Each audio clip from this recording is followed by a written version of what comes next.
Hello and welcome to this edition of Icon. I'm Ji Xiaojun in Beijing, and today we'll continue to present you with the second part of the interview that I did with two maestro conductors, Mr. Valery Gergiev and Mr. Justus Frantz. And Mr. Gergiev is actually in Russia and Mr. Frantz is in Germany. We're having the interview online, and today we'll show you the conversation about their understanding, their insights about the art of conducting. Let's take a listen. This is really a rare opportunity for us to have both of you here on the show in Icon. So maybe this is also an opportunity for us to know more about conducting, for the young hopefuls to learn from your experiences. The first question about your profession, conducting, is what is conducting? It's difficult to be described precisely as, for example, philosopher, because you have to be very smart, and then you have to look at this part of our life or another part of our activity, and then you become a good philosopher. But in conducting, of course, move your hand, which is maybe least important element. Then, of course, you beat the tempo, which is very important element. Then you describe, or even with your expression, with your eyes, you describe the mood of the music. It can be very uplifting, brilliant. It can be very dark and mysterious. It can be very funny. It can be even very tragic. But this is not all you can say about conducting. Conductor has to be a leader. Leadership is needed for someone who leads a country. Leadership is needed for someone who leads the city or the huge region or certain number of people. Of course, you can say during the war there was a famous leadership. In every country there will be names. People say, oh, these are our heroes. They were leading the most important periods of our history. But in the peaceful times, conductor / leader can transform the life of the city. He can create quality and atmosphere, a spirit, which makes a city or even a country very strongly positioned worldwide. I'm not talking about myself, categorically not, but Justus mentioned Herbert von Karajan. For at least 30 years, Herbert von Karajan secured hugely respected, powerful position for not only his orchestra, but his country, the country of Bach or Beethoven or Schumann or many, many other drums. But you need a conductor to every time revive the beauty of Beethoven's music, to prove yet another time how deep, powerful, and fiery, inspiring is the composition. The composition itself will not do it. You need a leader who comes and from the voice of his generation will do it for millions and millions and millions of people. In your vocabulary, the key word is leader, leadership. So, Mr. Frantz, what is the key word in your vocabulary?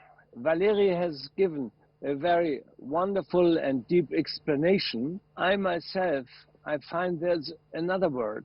There is a mysterious point. Von Karajan, when we see how he conducted, and you know, I made more than 30 concerts with him.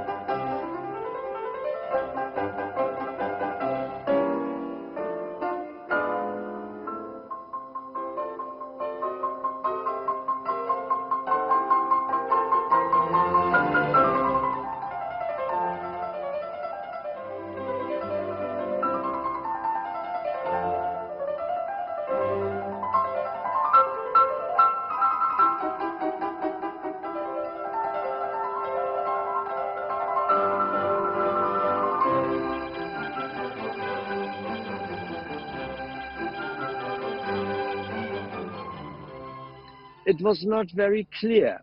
I remember, Valery, you one time told me, one as a conductor should not be, this is, maybe you have forgotten, it's about 20 years ago, one should not be too clear, too easy, but it's the mysterious point.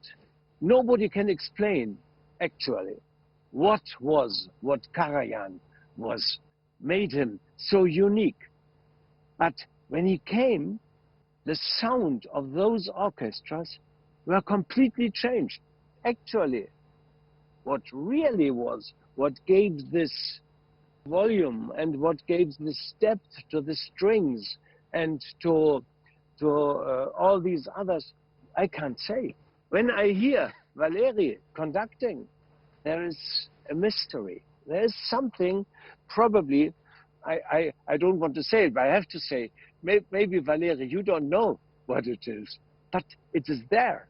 There is there, and since you are always used to it, and I must tell you, this is very difficult to say. You have to learn, you have to read scores, you do something as a conductor, and the orchestra will be changed by your conducting, but not only, but also the listeners behind you. They somehow feel a freshness and they feel an intensity which maybe normally they don't get. Wait. So gentlemen, I'm getting confused. I didn't expect, neither of you gave me a clear answer of what conducting is or what a good conductor is. So it's getting philosophical. Well, you chose the word mysterious. Maybe it is. Let me try again. So, do you believe that a good conductor is born, or do you believe a good conductor is trained? I would say both, but we never mentioned a word composer. Conductors normally conduct somebody else's music. This somebody else is called composer. No matter how big is conductor, composer has to be first. The really good conductor means normally triumph of composer. If you see conductor who looks fantastic, he makes his hands and he is so energetic and he is actually powerful, brilliant, and very good looking. Everything is so pleasing, but composer is not convinced, or composer is not convincing the crowd, the public. That most probably means it's not such a good conductor. That's my strange answer to your question. Composer is first. Conductor, even of a stature of Herbert von Karajan or Leonard Bernstein, if they take music of Tchaikovsky, Justus mentioned, or music of Beethoven, we have to have unbelievable impact of music itself. That means that this is a great conductor at work. That's how easy it is. Composer first and conductor. Yes. You have to have music to conduct for a conductor. That's fairly understandable, right? Well, conductor has a privilege. He Yes. doesn't have only one composer. Yeah, exactly. You have maybe 50 composers, so Right. you are not a poor man. Right. You are number two, but number two in 50 stories. Yeah, that's true. That's true. Mr. Frantz, what do you think? unfortunately, you know, we are not only friends, but when Valery is speaking first, I can say he is right. And I remember the King of Prussia in Germany was Frederick II, by the way, not a bad composer. And he said, I'm the first servant of my country. A conductor is the first, in front of the orchestra, the first servant for the composer. Definitely. And always a good conductor has to have also, in that moment, a kind of modesty. And this together with the challenge of leadership, but also controlled by a modesty that we never go away from the composition or from the composer. This both together is probably, this mixture makes a great conductor. Yeah. So let's get down to more technical terms, especially if the young, you know, future potential conductors are watching this episode. Now, do you remember the first time that you stood on the podium in front of the whole orchestra? How did you deal with that first time? My first time was maybe funniest. I was given a small piece when I was 17 years old to conduct in front of student orchestra. But the orchestra was not very big. There were maybe 30 musicians in a small hall in a relatively small city where I grew up. I had a baton in my hand. I looked at the orchestra was ready to start. I moved my hand and my baton flew to the back wall of the hall. That was my very beginning of what is now a relatively long story. As 17-year-old, you were powerful, full of energy. Well, but you don't want to lose your baton. That's if your weapon. You start concert. Yes, you don't want to lose this weapon, and I did do it. And then the rest was, I didn't stop, and I started to move without baton, and I don't remember very much. I remember this horror, and I remember this critical moment when I beat, my first beat was still going down, but my baton was already flying, and orchestra started to play. And for little 1 second or 2 seconds, I maybe did not know what I'm going to do now. And then I started to move, maybe join orchestra, and then I was in control, more or less. That was a very funny beginning. I still remember everything, even the faces of people, and most probably they were laughing. Most probably they were laughing in the moment I started. Well, nobody knew this man will still go for the second attempt, but I did somehow. Now, Mr. Gergiev, I'll come back to your story in a minute, but first I would like to hear the first time story from Mr. Frantz. So, what was it like? Well, I was on a tour with a clone orchestra, and suddenly the conductor did appear, and probably he fell ill or anything, and the orchestra came to me and they said, could you conduct? At that moment, I never had been before in front of an orchestra, so I remember I gave but probably without an upbeat, and I started to conduct, and the orchestra came 2 beats later than I thought they would come. And I was also frightened in the beginning, but I thought, now I cannot show that I'm frightened or anything. And I just went on, and at the end, it was a big success. And I also conducted the symphony, and they asked me to do it the next days again. That was my first story. And so I was thrown into the conducting without even having had any lesson. I mean, maybe I've conducted a chorus or something like that, but this was something learning by doing. So you see, that was the story. Now, I mean, a lot of great stories happen this way. They are not the original arrangement, but it's more like a substitute. But all great stories have something in common.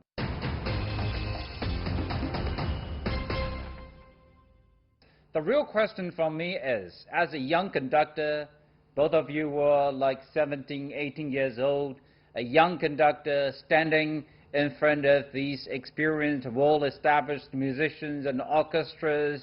How did you conquer the fear, if there is any, in your heart? And how do you win the confidence from the orchestra? In my case, I was lucky to have a fantastic teacher, a piano teacher, who surprisingly told me, even when I was maybe 10 years old, that she believes I will become a conductor. This is very difficult to explain. I don't know what made her think this way, but then she talked to a real conductor, and when I was 15 years old, I met for the first time my future teacher, who was a conductor himself. He was a pupil of Kurt Sanderling. Oh. He also had a great teacher, Ilya Musin, famous teacher, who I was myself learning with.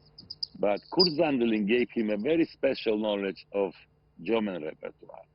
So I myself was privileged to receive, when I was 15, 16 years old, really first-hand lessons from someone who studied German music, was a great German conductor. And to make it clear, young men in front of orchestra being 17 or 18 years old, does not have to be experienced, but he cannot be boring. The only art which is forbidden in the conducting is the art of boring way. Boring. Public does not accept, does not like, and does not come back to the boring. But how do you make it not boring? By using toothpicks or by using, I don't know, whatever you've used else, chopsticks?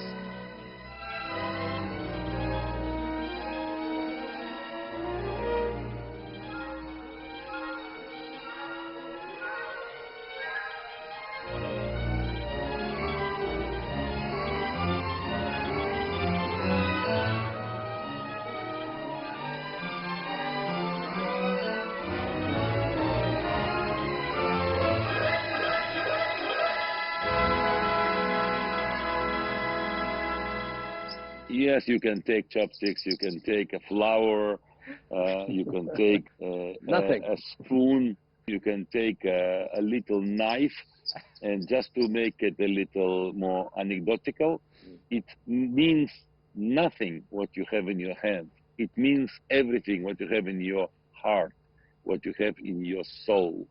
If you are not very rich person in musical terms, in artistic expression, in your volume of imagination, or better to say, of a distance of your imagination. Distance. If your imagination goes to the sky, if your imagination goes to the farthest ocean or the land near Australia, your imagination travels quicker than any plane or any rocket. Then you are probably a good conductor. And this is what takes orchestra and then takes public into this journey. If not, don't go into this profession because you will be suffering. Conducting can be also a punishment. Not only punishment for the public, but also for the orchestra. And then orchestras are somehow able, although they are not suffering from cannibalism, but the boring conductors or arrogant conductors, they are just eaten alive by the orchestra. I'm exaggerating. I'm saying when you see somebody didn't have a good appearance, that means orchestra was not impressed, which means end of relationships, unfortunately. Wow. Very often it means, you see, you can make two appearances. In one go, you make two appearances, first and last. And this is what you don't want. You don't want. You want to continue to build relationships, but very often it starts and finishes. Three. Valery, three. First, last, and one time too much. Three appearances. I'm picking up some new words. It's not boring. That's important. And imagination is also important, especially for a young conductor standing in front of the orchestra for the first, if you don't want it to be the last, and one time is too much occasion. So, Mr. Frantz, what are your tips? One thing is completely forbidden. I mean, as Valery said, bore is horrible, but also something must not be. And this is fear. Whatever you are doing, you must do it with conviction, and you must do it always like the first time. Whatever you are doing in music, it must be the first time. Don't try to repeat something which was successful yesterday. No, because every day you are a new human being. You have met new people, the weather is different, everything is in our life. And I find this kind of always is a big inspiration, and it will help you to make a performance truthful. And this is so important. And one more thing is many of those musicians, especially when you have young musicians, they actually wanted to become soloists or something like that. And your goal is to make them proud, that they are proud that they are sitting where they are sitting, and they know they are doing something unique and something wonderful.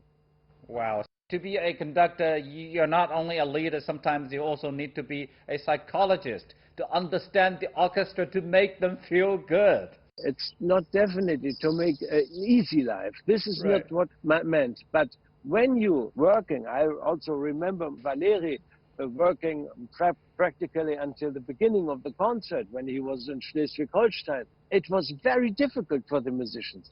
But at the end, the result was so convincing that everybody in the orchestra thought, oh, how wonderful, we are privileged to work with such a conductor. And this is the important thing. Right.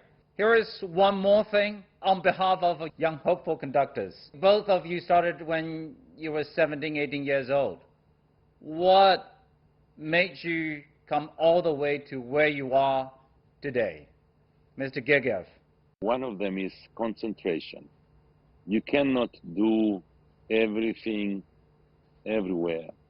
If you focus on conducting, you have to choose where you are putting your energy, your talent, your total focus, concentration. I'm lucky to start my small, let's say, appearance for the first time in Mariinsky, where I am now. That happened a long time ago. In 1978, I made my first performance with Mariinsky Opera Company. And it was War and Peace, one of the biggest compositions of all times. Sergei Prokofiev, one of my favorite composers, composed this enormous opera.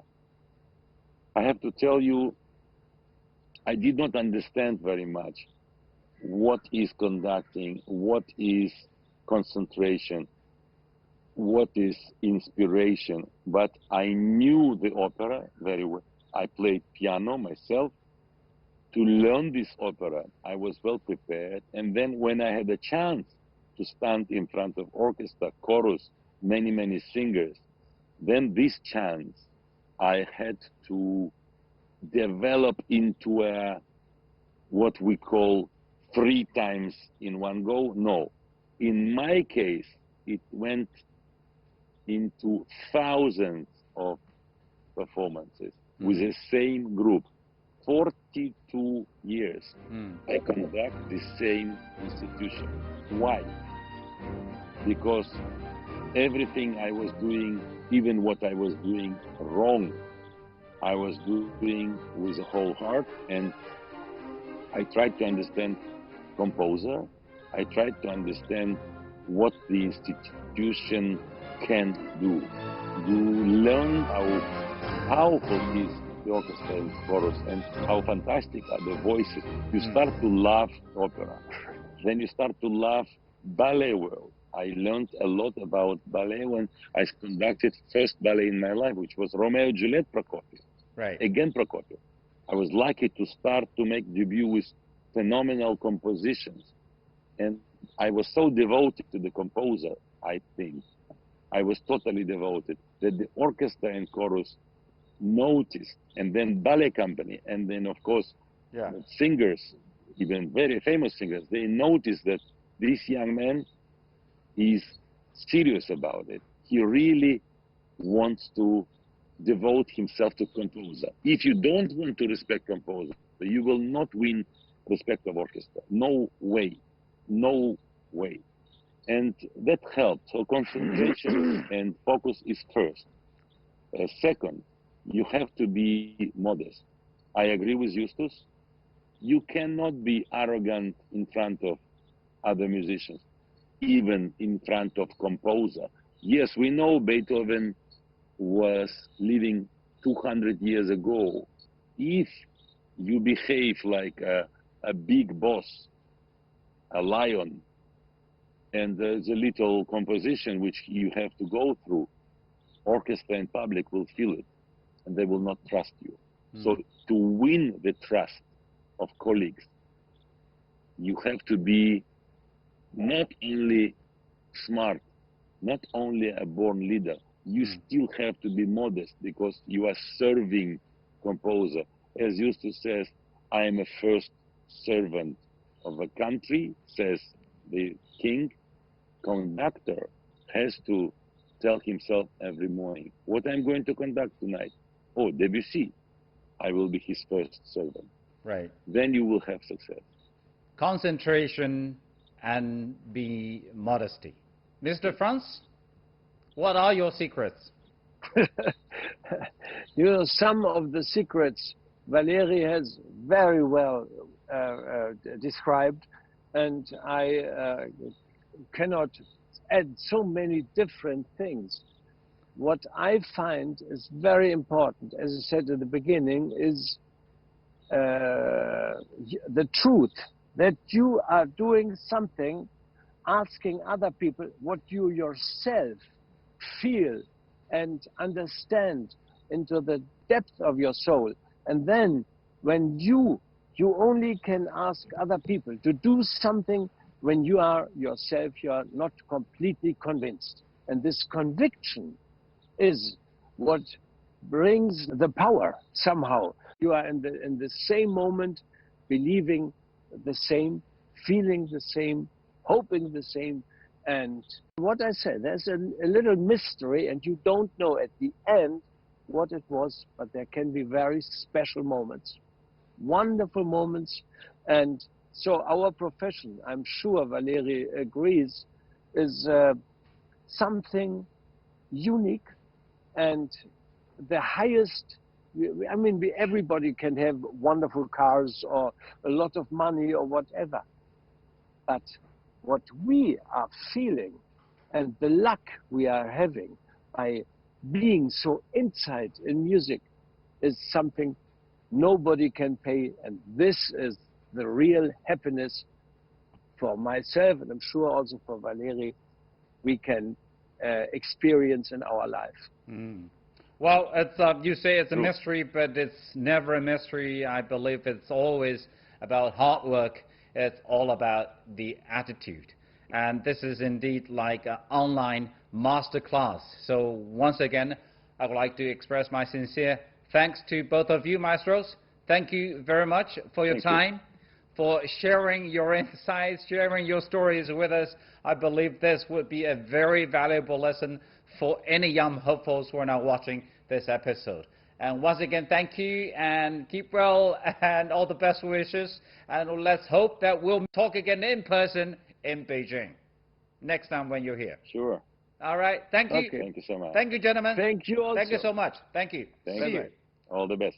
All the best. Bye-bye. As you might have noticed, I was trying very hard, extremely hard, to dig out the keywords or the secrets behind their success. And it could be leadership, it could be modesty, it could be just mystery. They're saying they didn't know what exactly is behind their success, but I do believe there are reasons for their success. It's always about hard work. It's always about their attitude. Thank you once again so much for watching this episode of Icon. I'll see you again next week.